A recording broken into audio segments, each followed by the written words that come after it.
Well, good morning, everyone. My name is Mighty Stream. Today is October the 12th. I'm going to do your spiritual principle a day in a meditation. I'm brought to you by Hope Through Navigation. And this is our Hood Recovery Services. You can reach me at recoveryofhope21@gmail.com. I'm looking forward to hearing from you. Let's go ahead and get into the meditation. Spiritual Principle a Day, October 12th. Practicality in action. It's not what we think about our recovery that matters. It's what we do. Living Clean, Chapter 1, Living Clean, Opening Essay. When we first come into recovery, we may think everyone in the room is lying. A member recalled thinking they can't possibly be that happy, and really, no one can stay clean for 30 years, let alone 30 days in a row.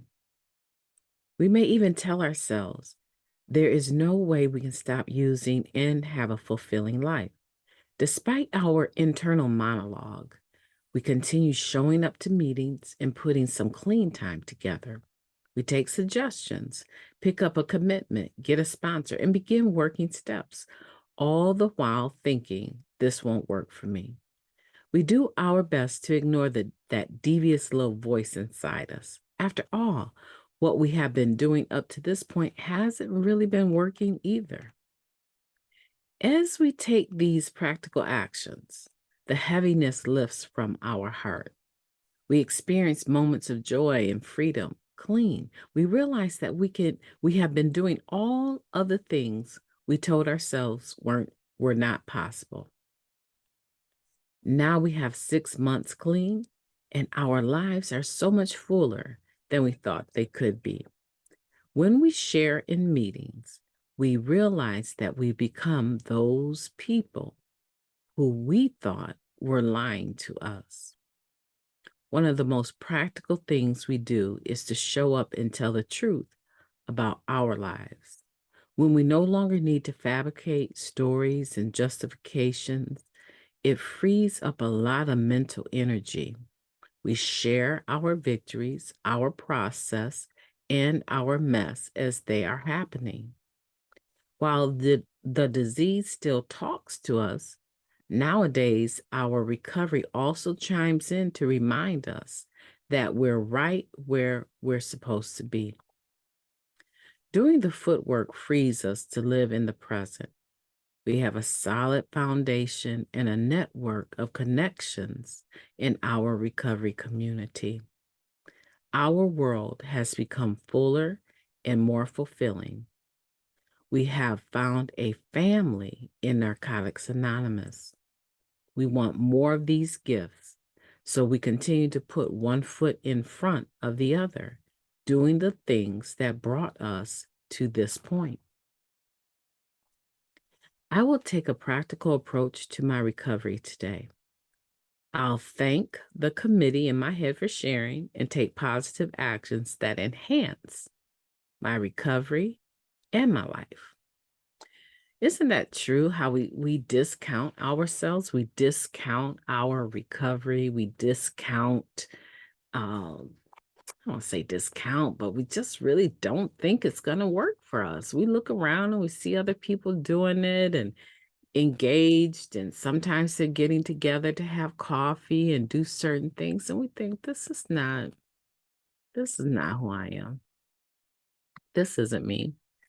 Yeah, it's you. You're in the rooms of Narcotics Anonymous for a reason, not because you don't think it's you, or not because you don't have plenty of proof that you need to recover, right? From the disease of addiction. We all had plenty of evidence that said, hey, you, you got a problem with this. You said you were going to stop using, and you stopped for 2 hours and you couldn't take the stress of the withdrawals. Hey, you said you were going to stop, and you did stop. But as soon as something happened and life hit you in the face, you went right back to your old using habits because you needed to quiet down that dis-ease within. Hey, you just stole from your mama again. You just told her that you needed money for rent and you actually needed money to get high. You haven't paid rent in 3 months. You're about to be evicted. Hey, you. And now, of course, I'm being a bit silly here, but the point is that we all have had evidence, plenty of evidence that we needed to stop using.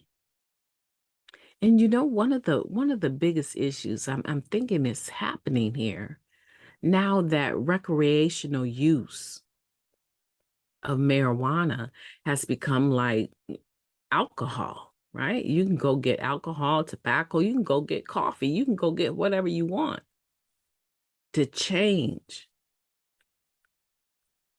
you know, your energy, your perception of reality. You can go get whatever you want. You can go buy, you know, packs, 6 packs of Monsters, or you can buy energy drinks. And I'm not targeting any of that stuff saying don't do it, because best believe if I want to have a cup of coffee, I'm going to have a cup of coffee, but I made up my mind that I'm not going to have coffee all day. I don't need to have coffee all day, nor do I want to. And I found some dandelion root that I really love. It gives me the same wellness and feels good to just have something warm on my throat in the morning as having coffee. Coffee actually doesn't wake me up. It doesn't stimulate me like that. I could have it late at night and go to bed 10 minutes later. It doesn't stimulate me like that. So don't get it twisted. Don't think that I'm saying whatever it is that's legal for us to use, that you should not do that. That's not where I'm headed. But what I am saying, it is amazing to me that 3 or 4 years ago, the same people that would consider it a relapse for them to smoke some weed are smoking it now every day, all day, and they don't see any correlation between where they were 3 years ago with it and where they are with it today.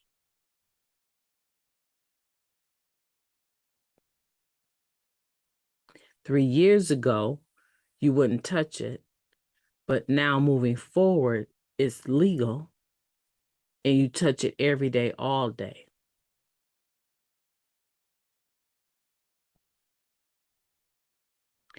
Right? So I'm saying that I need to be mindful of the way that my brain may be working, the way that I may be justifying my actions, because it's the thing to do now. It's okay. Cannabis shops on every corner.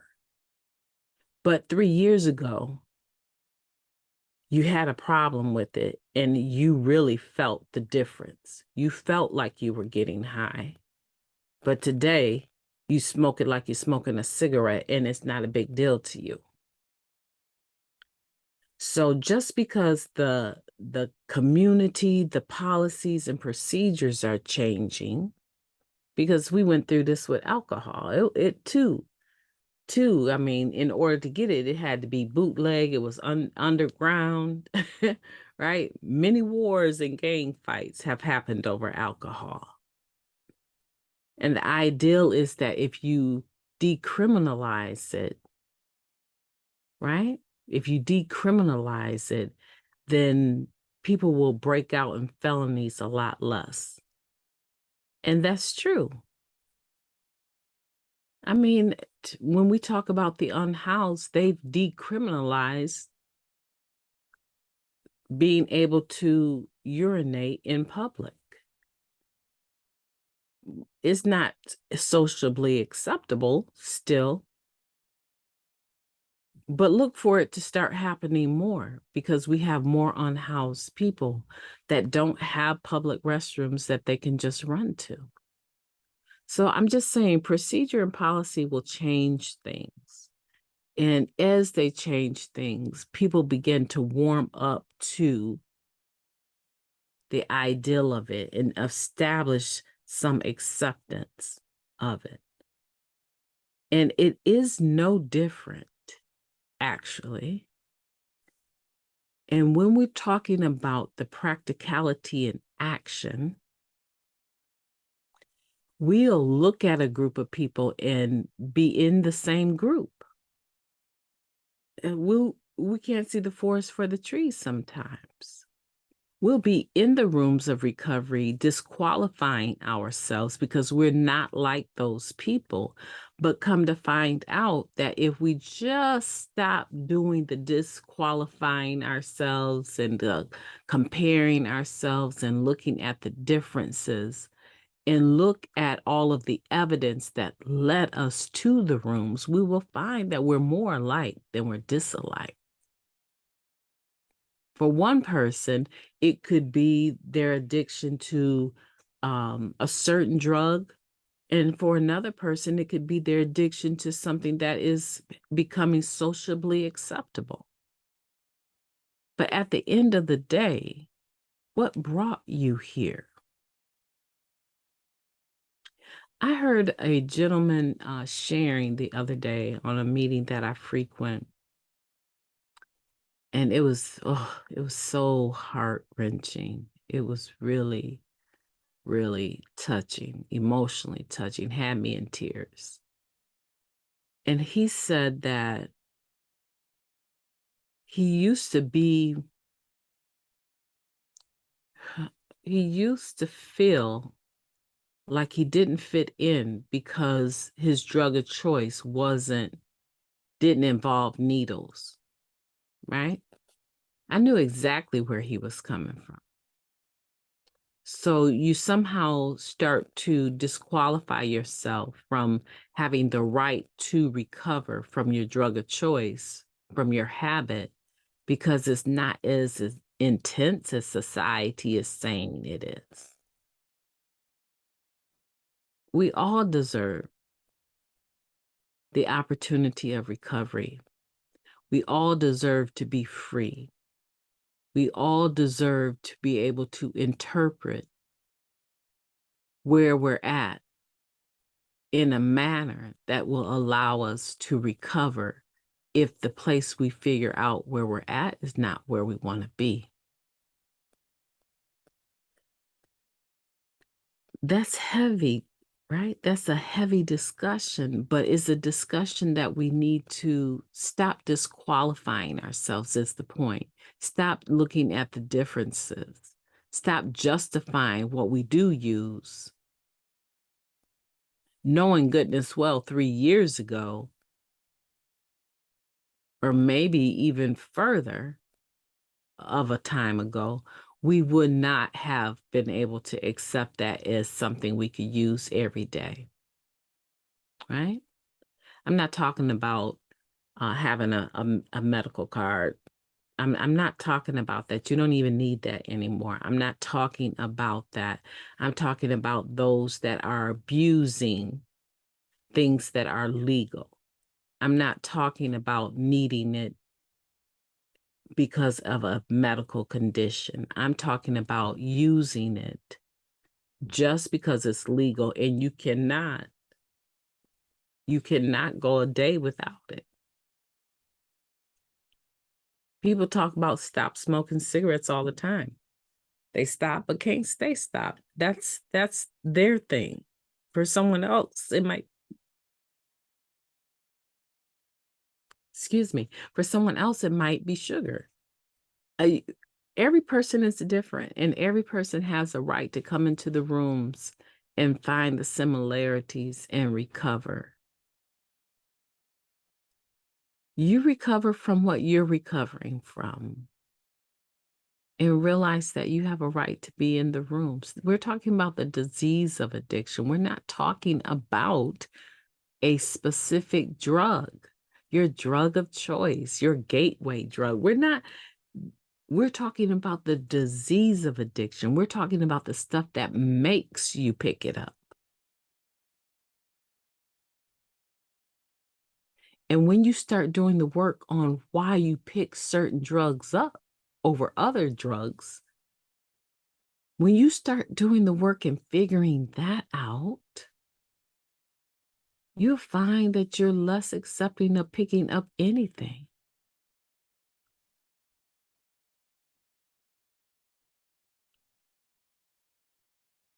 I'm hoping that I'm making sense. I'm hoping that no one is upset or getting offended by what I'm saying, because it's not my intention. My intention is to make it really, really clear that when we first come into the program, we have a tendency to judge ourselves or disqualify ourselves out of the program. We like to make justifications for what we're doing, but not allow other people to have room to grow in the rooms of recovery and come to their own awareness. But if you stick and stay and you don't leave before the miracle happens, you will find that the changes that your higher power would have you to have will take place. I personally know people in the rooms that, medically speaking, they smoke marijuana or take it as an edible every day, and they use it for pain management. And as long as I've known them, they've done that. I'm not that doesn't bother me in any kind of way. That doesn't shake me. That doesn't make me think they're not clean. And I hope it doesn't you. It does not bother me in any kind of way.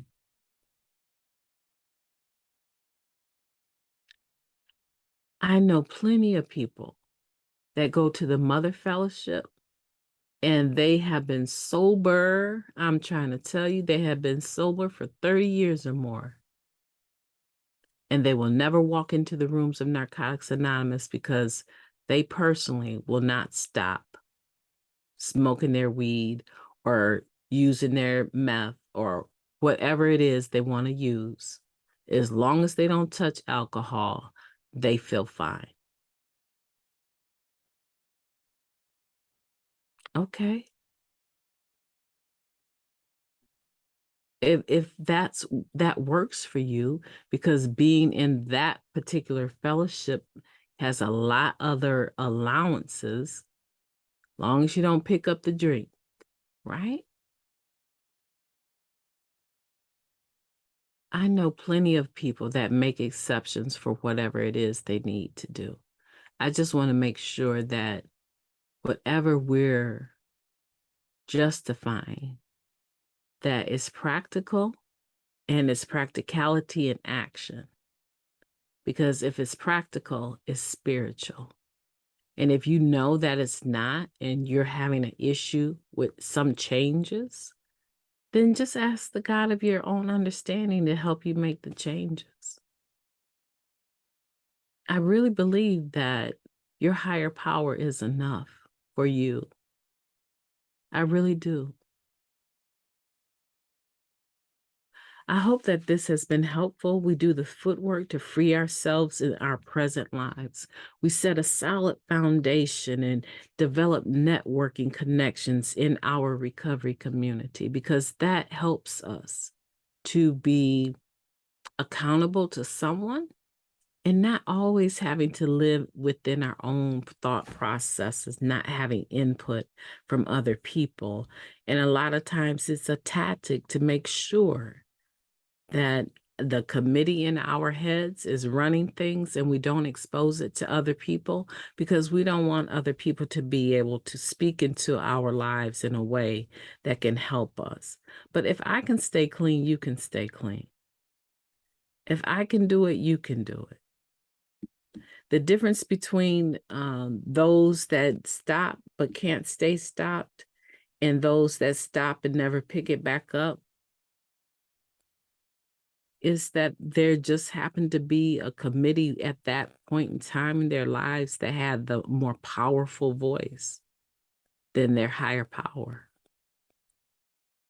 And that can happen at any point in time. If you don't have a check and balance system in place, that committee in our heads can take over. Get connected to the people in the fellowship so that the people in the fellowship can get to know you and you can get to know them, and that there can be a check and balance system that you enjoy, not one that feels authoritative or condescending in any kind of way, but one that is a give and take, where you enjoy individuals and they enjoy you, and they can look at you and know you and hear your voice on the phone and say, man, I know you having a hard day today. Let's go get some coffee. Let's go get lunch. Or that you can do that for someone else. Having a beautiful network here is something that you will enjoy. My name is Mighty Stream. I hope that practicality in action has been a spiritual principle that you've been able to use, but that you will consider how you can use it even more in your recovery. Don't be afraid to make changes. Don't be afraid to make changes, even if it's not the societal norm. Do not be afraid to live your best life on purpose. I'll be talking to you tomorrow.